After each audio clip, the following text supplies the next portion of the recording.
E olha só esse alerta, nos primeiros meses do ano, é comum observar um crescimento no número de casos de intoxicação alimentar, inclusive já começa no fim do ano, né? Antes ainda das datas festivas, como Natal, Réveillon, e aí se prolonga durante esses primeiros meses do ano. É que o calor típico do verão, aliado à precariedade até do saneamento básico em algumas cidades brasileiras, contribui para esse aumento. Com as altas temperaturas, as condições elas ficam mais favoráveis para a proliferação de bactérias, por exemplo. Por isso, todo o cuidado é necessário. Vamos entender melhor na reportagem. É verão, as praias estão lotadas. Muitas pessoas nos mesmos lugares, maior consumo nos estabelecimentos, mais pessoas comendo fora e um aumento expressivo de casos de intoxicação alimentar. A intoxicação, como o nome diz, é um contato com alguma coisa tóxica presente no alimento. Então, seja um alimento deteriorado ou com alguma substância química ou, às vezes, até com alguma toxina bacteriana. Na intoxicação, eu estou lidando, então, com uma questão de conservação dos alimentos, né? De durabilidade, de prazo de validade, tudo isso é muito importante. E, obviamente, como a gente está falando de verão, no verão a gente observa que os alimentos sofrem uma deteriorização mais rápida diante do calor e também sofrem transformações bioquímicas, fermentos, e tudo isso pode influenciar na sintomatologia do paciente. Cuidar e prevenir é função de todos, mas quem comercializa alimentos tem uma responsabilidade ainda maior neste período de altas temperaturas. Conservar os alimentos de maneira adequada é fundamental. Esses prazos que são calculados pelos químicos que produzem esses alimentos, eles se baseiam numa determinada validade, num período de validade, e esse período varia de alimento para alimento, mas desde que a conservação seja adequada sob temperaturas adequadas. Então, num período onde a gente tem uma variabilidade de temperatura atual muito grande, né? Você sai às vezes num ambiente refrigerado a 20 graus e vai para uma temperatura de 40 graus, é óbvio que alguns alimentos que são chamados alimentos perecíveis, eles oferecem risco para a saúde. Os sintomas são clássicos, praticamente os mesmos tanto em crianças quanto em adultos. O paciente sente náuseas, vômitos, às vezes uma dor localizada na região do mesogástrico, né, como a gente chama de boca do estômago, e pode apresentar vômitos geralmente importantes, que o vômito acaba sendo um mecanismo de expulsão daquele material que não interessa para o organismo, né? É muito interessante isso, tanto o vômito quanto a diarreia. A diarreia costuma ser sequencial, né? Uma vez que esse alimento passa ali pelo estômago, começa a adentrar no intestino, ele vai irritando a parede intestinal e aquilo vai produzindo um processo inflamatório cuja resposta do organismo é através da diarreia. Vale destacar que intoxicação alimentar não contamina. Quando, além desses sintomas, a febre pode ser uma infecção intestinal, ou seja, uma gastroenterite, provocada por algum vírus. Essa, sim, passa de um para o outro. Com isso, muitos pacientes vão parar nos pronto-atendimentos, que inclusive estão lotados desde o fim do ano. E se tem mais pacientes no pronto-atendimento, tem também a necessidade de preparar uma equipe para atender esses pacientes. Eu estou aqui com a Amanda, ela é enfermeira do pronto-atendimento do Hospital Santa Catarina. Amanda, como que a equipe tem se preparado para essa alta demanda de casos de intoxicação alimentar e viroses também, né? Então, a gente tem um aumento bem grande nessa época do ano de intoxicações alimentares e viroses, né? E a gente tem um protocolo de uso de máscaras, álcool gel para evitar esse contato, né? E a gente tem também o protocolo de Manchester, que através dele a gente consegue assegurar que os pacientes que tenham mais gravidade sejam atendidos primeiro. Aqui no Hospital Santa Catarina, vocês atendem no pronto atendimento casos de adolescentes a partir dos 15 anos e adultos. Isso. O que eles têm relatado, esses quadros de intoxicação alimentar, viroses, geralmente é pelo alimento? O que tem acontecido? São casos bastante variados, né? Muitas pessoas às vezes vêm da praia, não sabe se é de alimento ou se é de alguma virose mesmo do local, né? Então é bem variado, pode ser de alimentos ou pode ser de vírus mesmo, né? E quais são as recomendações para evitar casos de intoxicação alimentar que vocês têm acompanhado no dia a dia? Então, A gente orienta os pacientes com cuidado na procedência dos alimentos, né? A higiene das mãos é sempre importante porque não só previne as viroses, mas de todas as doenças, né? Mas também a higiene dos alimentos e a cocção dos alimentos, né? Por isso é importante evitar alimentos crus nessa época do ano, né? O infectologista Amaury Miele reforça mais alguns cuidados importantes. Como é o serviço de refrigeração, esse alimento é proveniente de onde, ele é armazenado aonde, ele é refrigerado de que maneira, a própria condição da água.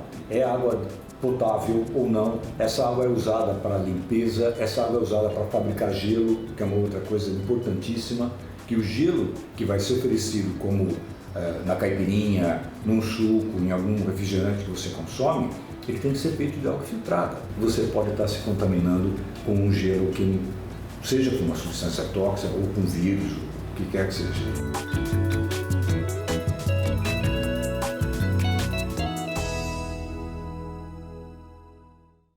Hospital Santa Catarina apresenta o quadro Posso Completar?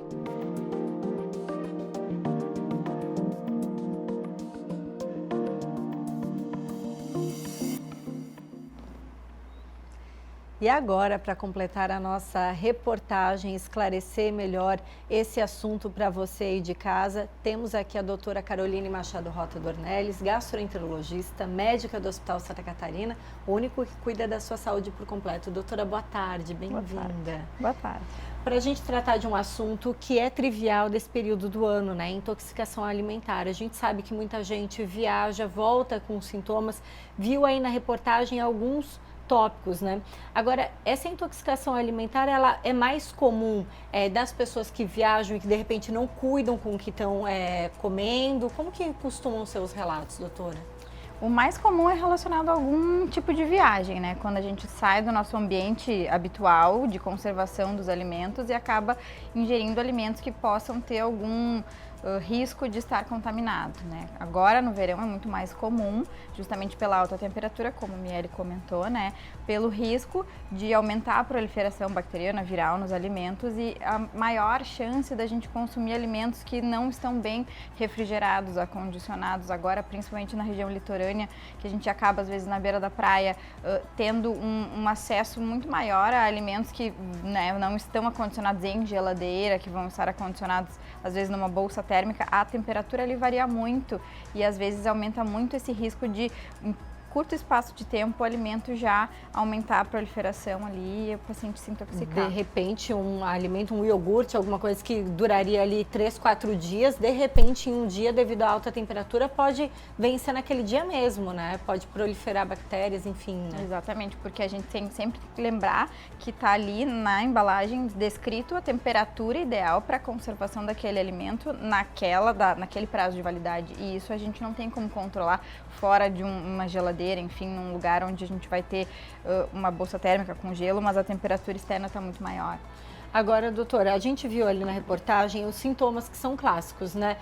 Náuseas, vômito, diarreia, mal-estar. Quando que a gente deve perceber que, além de procurar, né, um tratamento mais imediato, um pronto atendimento, um pronto-socorro, a gente deve procurar um especialista também, um gastroenterologista, por exemplo? Uhum. A imensa maioria desses quadros é viral, né? A gente sabe que a imensa maioria sempre vai ser uma intoxicação alimentar de origem viral. Então, até a gente comenta que, às vezes, as pessoas ficam desconfiadas porque o médico dá o diagnóstico de virose porque não sabe o que tem. Na verdade não, na verdade é porque realmente a maior parte dessas intoxicações são de origem viral. E elas têm um tempo X, geralmente, a gente fala que é uma infecção autolimitada. Então, em torno de 5, 7, no máximo 10 dias, esse quadro vai ter que se resolver sozinho. Se ele começa a ultrapassar 7 dias, isso já pode ser um sinal de alarme. Outra coisa que a gente tem que pensar, às vezes, num sinal de alerta para buscar atendimento médico é o surgimento de sangue, de pus nas fezes, ou febre alta que não está cedendo com medicações. Isso não é o quadro habitual de uma intoxicação alimentar comum. Então, é uma coisa que a gente pode usar como sinal de alerta para, opa, agora eu preciso de uma avaliação complementar. Como deve ser o tratamento de uma intoxicação alimentar? A gente tem que pensar, até como a Amanda comentou ali no vídeo, em duas coisas principais, assim.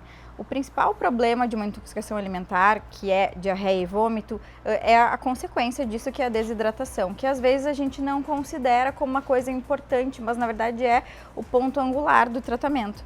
A gente vai ter muito mais sintoma e uma piora clínica muito mais rápida no momento que a gente desidrata. Então, esse tem que ser o foco quando a gente está em casa, quando o quadro começa.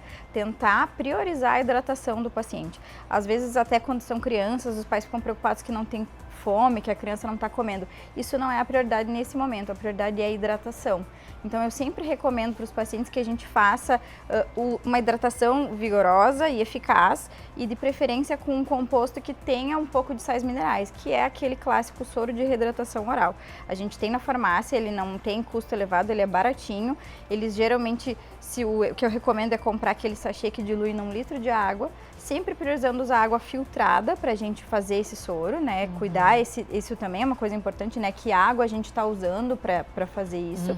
Dilui em 1 litro, deixa na geladeira e vai usando aquele soro para repor. A gente sempre tem a recomendação para um adulto, 1 copo de soro de reidratação oral a cada episódio de diarreia ou vômito. E para criança, até recentemente eu aprendi isso, não sabia, porque eu não faço atendimento de crianças, mas que se recomenda e se sugere fazer um sacolé, né? Congelar o soro de reidratação oral para aumentar a aceitação das crianças. Olha, uma boa dica. Então, sacolé ou picolé, colocar nas forminhas. Esse soro, então, que é encontrado facilmente em farmácias, também tem baixo custo, né? Exato. Não custa mais do que R$15 uma caixinha com 4 sachês, Agora, com relação ao soro caseiro, já ouvi falar muito de pessoas que acabam fazendo soro caseiro, né? Água, açúcar, um pouquinho de sal. Esse soro é o suficiente ou ele deixa a desejar? Ele faz a função, não é exatamente a mesma composição. O soro de reidratação oral ele é um pouco melhor, mas na ausência dessa possibilidade, a gente pode usar o soro caseiro, que vai cumprir o papel da mesma maneira. Então, tem muita gente que fala, tá ruim, eu vou até falar marca, mas toma um Gatorade ou toma esses similares, né? Sim. Eles ajudam também a repor esses nutrientes, né?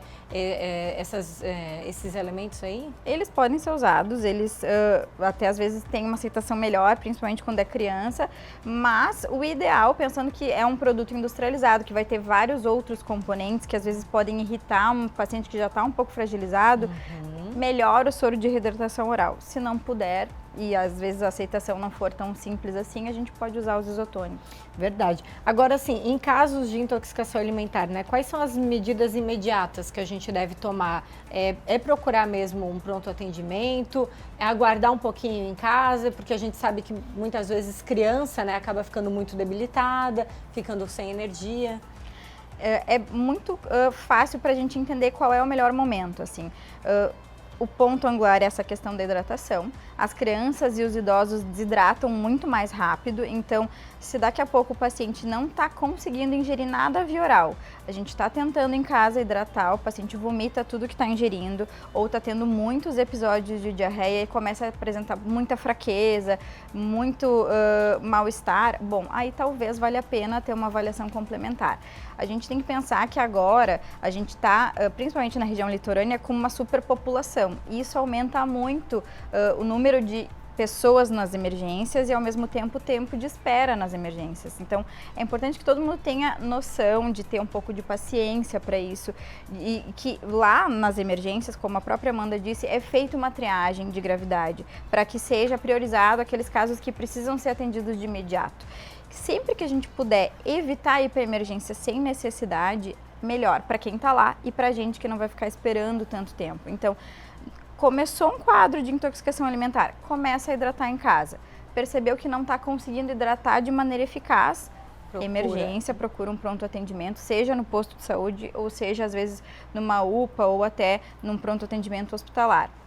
Ou surgiu sangue, surgiu pus nas fezes, o quadro está se estendendo mais do que 7 dias. Às vezes a gente está bem, não está desidratado, está conseguindo se alimentar, mas não melhora. Passou 7 dias e o quadro não melhora. talvez ali não seja viral, seja bacteriano, precise de um tratamento a mais e aí vai precisar de uma avaliação. Aí um gastroenterologista vai poder fazer um tratamento mais completo, né?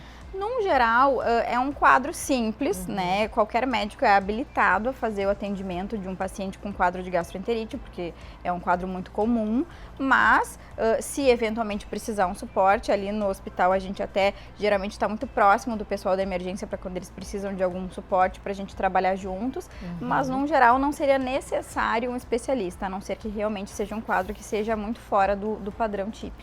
Doutora, para encerrar, último alerta para a gente evitar a intoxicação alimentar. A gente sabe que muita gente que está acompanhando aí teve, não quer passar de novo. Tem alguma dica? Cuidar na hora de se alimentar, o que a gente deve fazer? Evitar alimentos crus agora no verão é importante. A gente tem agora, está muito mais comum consumo de frutos do mar e às vezes até peixe cru, então a gente tem que evitar agora nesse momento, tentar sempre cuidar onde a gente está indo, né? Lugares que tenham de fato um ambiente de higiene adequado, que a gente saiba que o acondicionamento do alimento vai ser feito de forma correta. Quando a gente vai consumir alguma coisa, às vezes na praia, observar se o alimento está bem acondicionado, está bem refrigerado, para evitar alimentos que possam estar contaminados. Sempre lavar as mãos, né? Sempre que possível. E se daqui a pouco a gente está num lugar que não dá para lavar a mão, passar álcool gel. Porque é uma contaminação por alimento contaminado, por mão contaminada, a mão que está preparando o alimento contaminada. Então, esses são os principais cuidados para evitar. Tá certo. Doutora, muito obrigada pelos esclarecimentos, pela presença aqui no Ver Mais. No nosso quadro Posso Completar. A gente conversou com a gastroenterologista Caroline Machado Rota Dornelles. Obrigada mais uma vez.